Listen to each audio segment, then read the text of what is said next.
Hey everyone, welcome back to the channel. Thank you for being here. My name is Andrew, coming to you from the beautiful Carolinas. Today's topic is going to be why your silence is deafening. Think about that for a minute. Guys, if you like the content, please subscribe. So, on the channel, I mention frequently your silence. Now, throughout the relationship, in the narcissistic relationship that is, you are silenced on purpose and many times by yourself, because many times the narcissist wants you silent because they want you doing what they want, when they want, with whom they want. In other words, they wanted to train you. They wanted to groom you. And one of the parts of the grooming process was you to be silent. Remember, in the narcissistic relationship, you are a tool. You are an appliance. You are to be utilized when the narcissist wants to use you. Tough love, but it's a fact. Then many times throughout the relationship, you find yourself wanting to say things, stand up for yourself, perhaps put a boundary in place and call out the narcissist. And then you say to yourself, actually, it's probably better off if I don't do anything at all and I'll just remain quiet. Because why? Because you don't want to experience a rage fit, or you don't want to be gaslit, or you don't want to experience poor behavior from the narcissist. In other words, mission accomplished for the narcissist to groom you to become silent. You were basically trained. I know it's a very difficult pill to swallow, but it's a fact. It's exactly what happened in the relationship. Now, post-narcissistic relationship, what happens? When you get the wisdom on channels like mine, what happens is you begin to understand that you should not be silenced by anybody, ever. You should use your voice. You should say what you want, as long as it's authentic and genuine and it has substance, meaning you're just being yourself. Of course, you should speak your mind. But when you get the wisdom and the education on the narcissistic cycle, post-narcissistic relationship, your silence becomes deafening. What does that mean? It means now you are not allowing the narcissist not only access to you, but you're beginning to live your best life. You're beginning to understand that blocking and going no contact with the narcissist is the path. It's the only way you can insulate and protect yourself. Remember, on the channel I mentioned control what you can control. And if you can block the narcissist and go no contact, I strongly suggest you do so. If not now, when? I have some visitors in the background. It's so beautiful. Having said that, why your silence is deafening, it's because when you no longer give the narcissist your attention and you no longer care about anything of what they're doing, in other words, you've drowned them out, you've experienced enough of the poor toxic behavior, that's when your silence becomes deafening, meaning you're not going to give them supply any longer.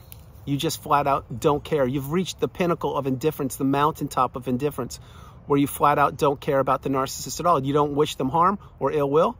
I certainly don't. I never have. I'm not going to begin now. But at the same time, God bless them. Live your best life. Just stay away from me. That is why your silence is deafening. Because what will happen, I can assure you, is the narcissist most likely, of course, already has new sources of supply. Notice I said multiple sources of supply, because the narcissist cannot be satiated with just one source of supply. You know that by now. When you were in the relationship, whether you were married or not, most likely you believed that you were the only person that really mattered to the narcissist. It's not true. The narcissist was getting supply from you when they were around you, but when they weren't around you, think about what I'm going to tell you, they were getting supply from virtually anybody else. To the narcissist, human beings are interchangeable. They sincerely are. They are not kind, loving, empathetic, beautiful individuals or souls. That what they are people that can be used whenever the narcissist wants to, and they can be interchanged. I know what you're thinking. That doesn't sound good, Andrew. It's true. The narcissist, remember, when you're with them, you experience the toxic and or poor behavior with a little bit of happiness sprinkled in. But when you're not with them, what are they doing? Most likely they're on one of their smartphones, or they're discussing your demise, or they are creating new friendships and or other interests. They are trying to take from other unsuspecting individuals. You're getting this message now. You're understanding it. You're believing that, in fact, this person that perhaps you did fall in love with never cared about you. They certainly didn't fall in love with you. What they wanted was to have you become attached to them so that they could control you like a puppet master, and they could keep you in the narcissistic fog where you are dancing and dangling and doing things for them, pumping them up to the detriment of yourself. When you get the message and you understand that your silence becomes deafening, what that means is you see through the mask now. You see exactly who this individual is and or always has been. And you're being honest and authentic with yourself. And you realize that there's no room in your life for poor behavior or for toxicity or for people to use you and abuse you and manipulate you. That is exactly what happened in the relationship. So when you are silent and you're doing it by yourself on purpose, that is called taking the high road. That is called not explaining yourself to other individuals. That is called, even though when you were enduring the smear campaign, you still did the right thing. You took the high road. And you knew that it was very painful each and every day when you were enduring the smear campaign. Perhaps it's still going on right now. But you drowned out the naysayers and the noise because they don't know what you went through. They really don't. And you don't have to explain yourself to anybody. Not the flying monkeys, not the alleged friends or alleged close-knit network of people you had when you were in the relationship. These people have all by now weeded themselves out, or you've blocked them yourself and you've weeded them out. This is a tough pill to swallow, but post-narcissistic relationship, one of the things you will do once you've healed properly and or are well on the healing path is you will understand that your silence is deafening, because you don't have to give any of these individuals, specifically the narcissist, any of your attention or energy at all. Remember, the narcissist may pop up here, there, anywhere if you don't block them, if you don't block all people associated with them also, because the narcissist will use flying monkeys as tools to get back to you. Perhaps, not necessarily, but they may. That's why you must get the message. But your silence, it is absolutely deafening to the narcissist. Because why? Because whereas in the past they controlled you, they controlled your emotions, they controlled your hair color, they controlled your clothes you wore, who you did what with, how your time was spent. They controlled vacations, dinners, anniversaries, day-to-day activities. They controlled all of that. Why? Because you were in the narcissistic fog and you did it and you took it. You didn't know what you were up against. You just knew that the behavior was irrational and it was just a poor display of behavior within a person that perhaps you fell in love with or cared about. And then once you understood and you saw through the mask, that's when you said, wait a minute, something's not right here. And that's when you get the power. That's when the script flips in your favor and it's checkmate. And that's when you win, because you now understand that your silence, it is exactly just that. It's silence. And you know the truth. You know what happened. You know who is on your side and perhaps who wasn't or never could be on your side. All those people are in the camp of the narcissist, or most of them are. Doesn't matter anymore, though, because you're not giving the narcissist supply. And let me jump back to the new supply that the narcissist has leached onto by now, or other multiple sources of supply. Those individuals, remember, most likely they're one of two people. One, they were already in a relationship with the narcissist.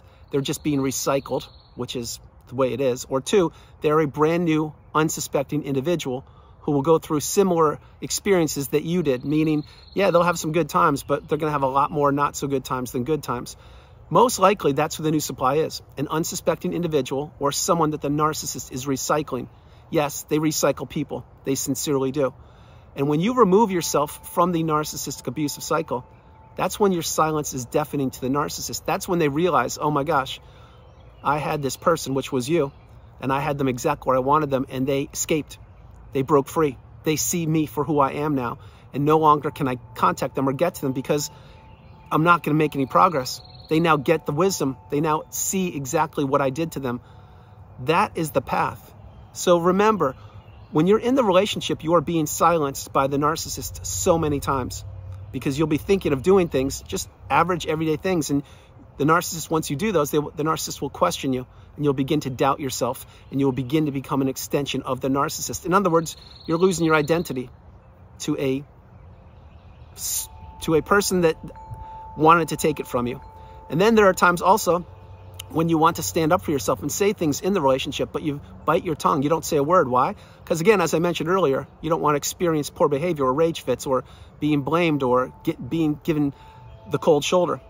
Now, when the relationship is over, that's why your silence is deafening, because you now are choosing wisely that you don't have to participate in these relationships any longer, and that they never served you. But what was the relationship? It was a huge life learning lesson. Yes, it was. You had to go through that relationship to get to where you are in time, right here, right now with me. That's a fact. There was no other way. Really get the message. Whereas in the past, when the relationship ended, perhaps you went through some dark, difficult days.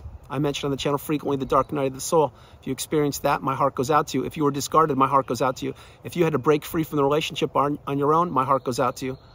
The whole point of what I'm saying to you is your silence is deafening. It sends a clear, succinct, precise message to the narcissist that you will not be entering any relationship with them and or communication with them ever again. You won't. And that is the path. That's what you must do when you're ready. Because the narcissist, remember, as long as you're on their radar or as long as you don't block them, they have the ability to pop up whenever they want to and try to play on your heartstrings and tell you they've changed and that you are the love of their life, etc. None of that's true. All they're trying to do is finish you off and go back for another round of toxicity and abuse. So get the message. Understand what I'm sharing with you. The message is your silence is deafening to the narcissist, not to you. Your silence to you is peace, it's abundance, it's growth, it's beauty, it's fortitude, it's resilience, it's courage and strength. For the narcissist, it is the antithesis. It is nothing but a huge void that they now have to fill themselves. And yes, they will fill it with another new supply, but will that supply be the way you were? Absolutely not. Because you are a beautiful, abundant, bright, shining light, and you know it because you're on the channel and you've made it this far in the video. So take my message, embrace it, understand it, honor it, and cherish it. You are amazing, and your silence speaks volumes. Your silence also is so powerful to the narcissist. Believe me when I tell you, when you go silent on the narcissist and you close the chapter of the book on them and you begin living your best life, it is absolutely deafening for them because they had a good thing in you, probably the best thing they will ever have. It's gone, and now you are living your best life. Guys, that's the video. I hope you liked it. I loved doing it from the beautiful Carolinas. This is Andrew. Namaste. Have a great afternoon. Stay true, stay blessed. Continue to become awakened and aware and understand you are the priority. You come first, second, and third. Enjoy yourselves today. Have a blessed and beautiful day. God bless you. And you saw the guest appearance by Nelson and Nola. They love you too. And I will talk to you guys later. All right, have a great day. Bye, you guys. Oh, no matter where you are on the planet, you are not alone. Remember that. You are not alone. I love you guys. Have a great day, and I'll talk to you tomorrow. All right, bye.